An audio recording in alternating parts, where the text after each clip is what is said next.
Hey yo, what is poppin'? It's your boy Whiteout, and we watched the old ancient civilizations on Earth, potentially, of course, potentially. But now it's time to get into ancient life as old as the universe. The universe is billions of years old. Earth is only a few billion, right? Out of, I think, hundreds of billions of years. So, what if there was ancient life somewhere else? Well, we're going to figure that out today. It's time to get 1% smarter. Let's lock in.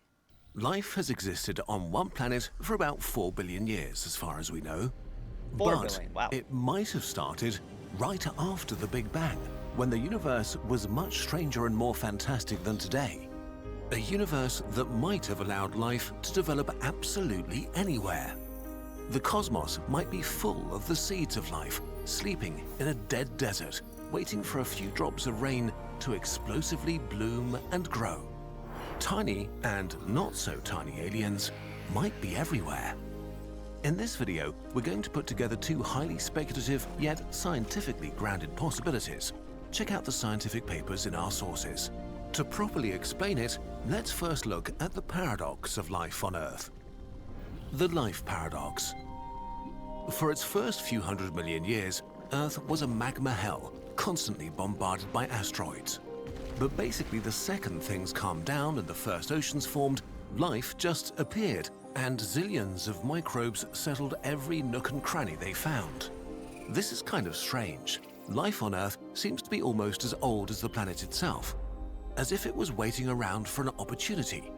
But life didn't only appear extremely quickly. In that tiny time window, it also crossed a huge gap. To qualify as living things, even microbes need to eat, poop, grow, and multiply. To do that, they need a genome, the biological instruction manual that sets the inner workings of an organism. How dead things with no genome become living things with genomes is one of the biggest riddles of science. Simplifying a lot, the problem is that to have a functioning genome, you need proteins, and to make those proteins, you need a functioning genome.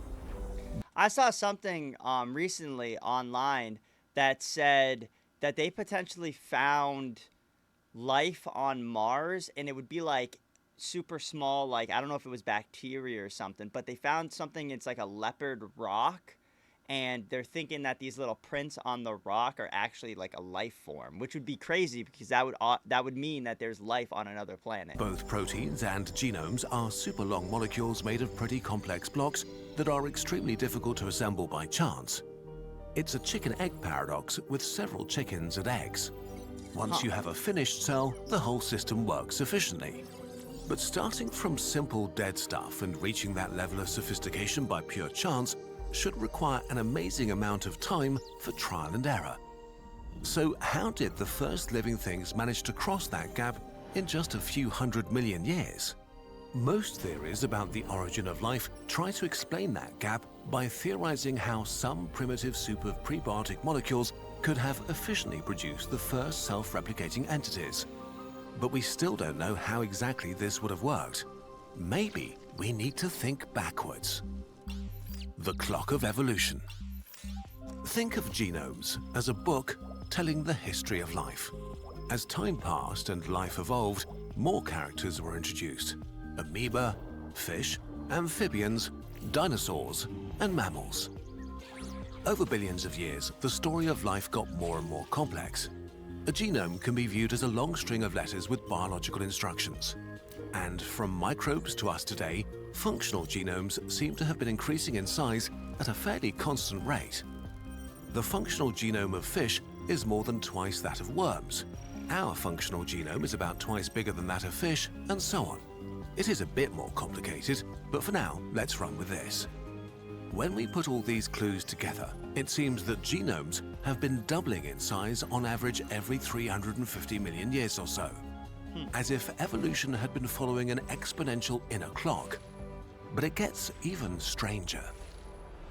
The very first microbes that emerged on Earth, even if they look simple, already seem to have had pretty long and complex genomes. But how could life have achieved that level of complexity in such a short time? There may be an interesting way to solve this riddle. We just take our exponential clock and extrapolate it back in time to the simplest conceivable life form. something equivalent to a being with a genome containing just a few letters.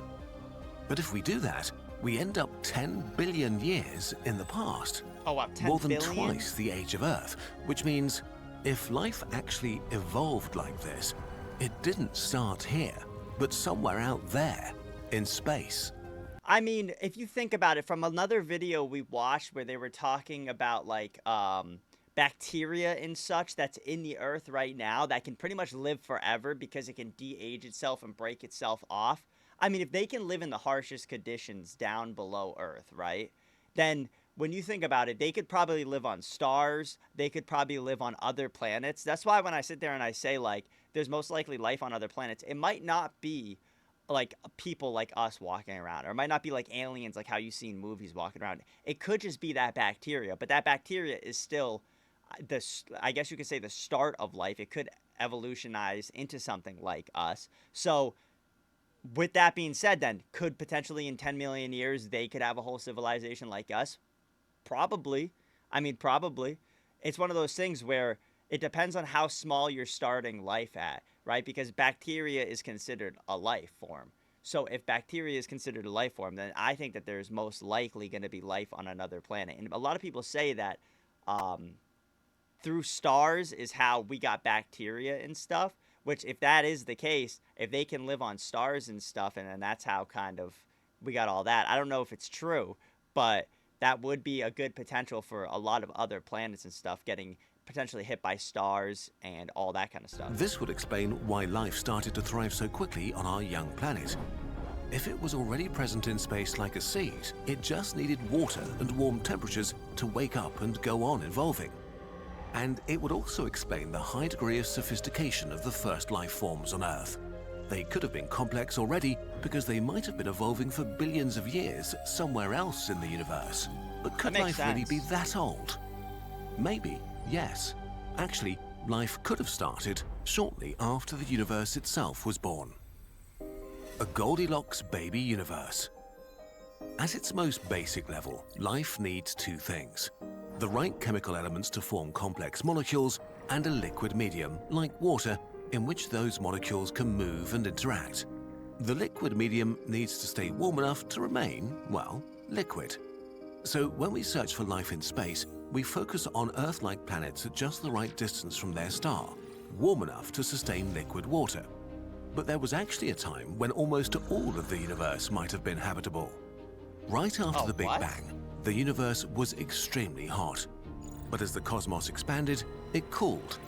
And between about 10 and 17 million years after the Big Bang, when the universe was 1,000 times younger than today, it was between 100 degrees Celsius and 0 degrees Celsius, the temperature at which water is liquid.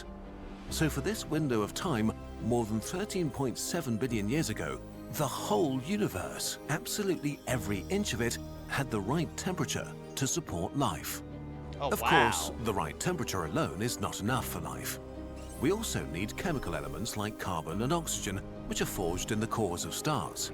But were there stars in super early cosmic times? Maybe, yes, in regions of the universe where matter was especially dense.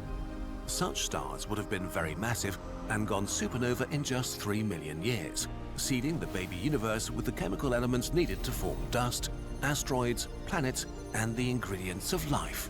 I mean, it makes sense if you think about it. It's like, you sit there and you think like, oh yeah, but it was so quick.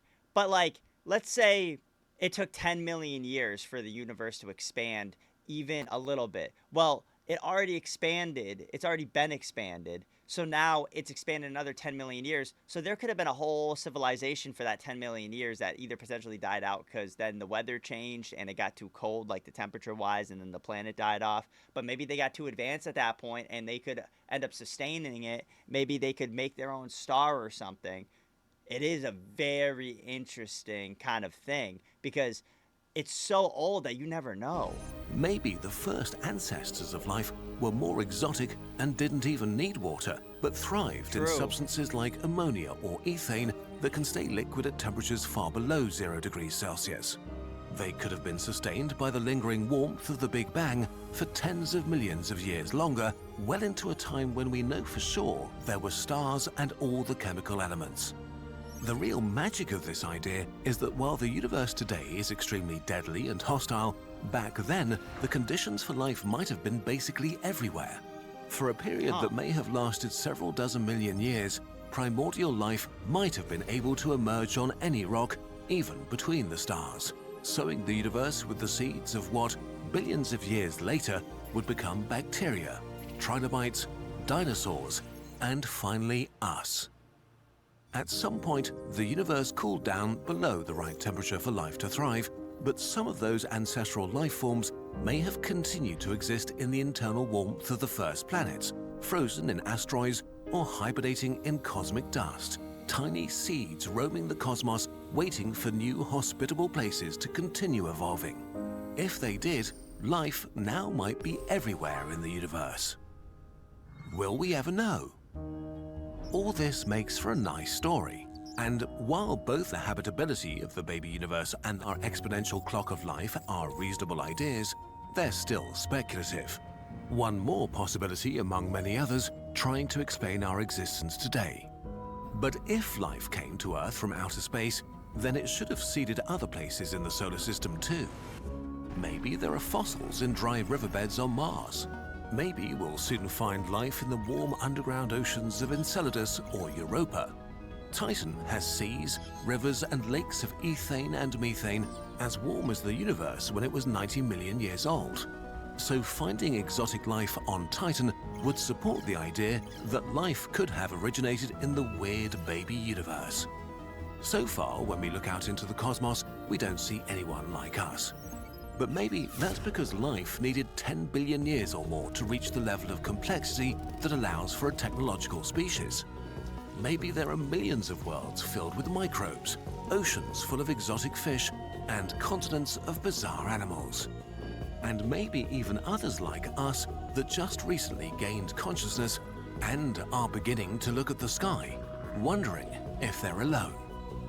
Life could be flourishing right now in uncountable forms and in all kinds of cosmic environments. And if many of us share a common cosmic origin, we would all be part of a great cosmic family. The answer may lie in our cosmic backyard. Let's go and find out. It is a really interesting thought to think about. Like, let's say we're here, right? And this would probably be, I don't know, this could potentially be 10 billion, 10 billion, 10 billion, and then this could be like the start, right? Like, from here to get to here is 10 billion years. There could be a whole life form that spawned at that point and that did their stuff, and then they moved on to the next one, right? So we could just be a phase in this cycle. Or they could be so close where it still is very nice over there. Or maybe even after, where it's still expanding, there's another life form because it still is. I mean, it might not be as warm anymore, but it still could be warm. Or if people have decided, wherever they are, to become further in technology and to move further, the only thing is, like, over those 10 billions of years, all they have to do is really make, I guess, a language. And I guess I never really thought about the whole water thing before, because, like, we drink water and, like, there's other drinks, obviously, but water is the main source to survive. So if you think about it, they might not have to drink water. They might just get, I don't know, some, like how he was saying, like, the ethane and stuff like that. Like, they could just do something like that.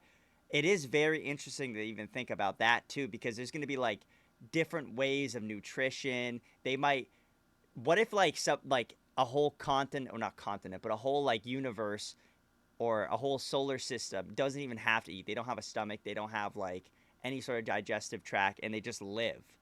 That would be interesting to think about, too. Oh, my God. Let me know what you guys think in the comments down below, because it is very interesting. It's a really interesting topic. I'd be really interested in hearing what other people have to say. But anyways, with that being said, thank you guys so much for watching. If you guys haven't already, make sure you guys smash that like button. Honestly, it's pretty crazy if you haven't. I mean, there could be other life forms out there, and you guys didn't know that until now. Maybe you guys had a speculation, but we got one step further. And you can get one step further by hitting that subscribe button. Because if you haven't, what are you doing, bro? Just subscribe during the Whiteout Army. Thank you guys so much for watching, though. I will see you all in the next video. Peace.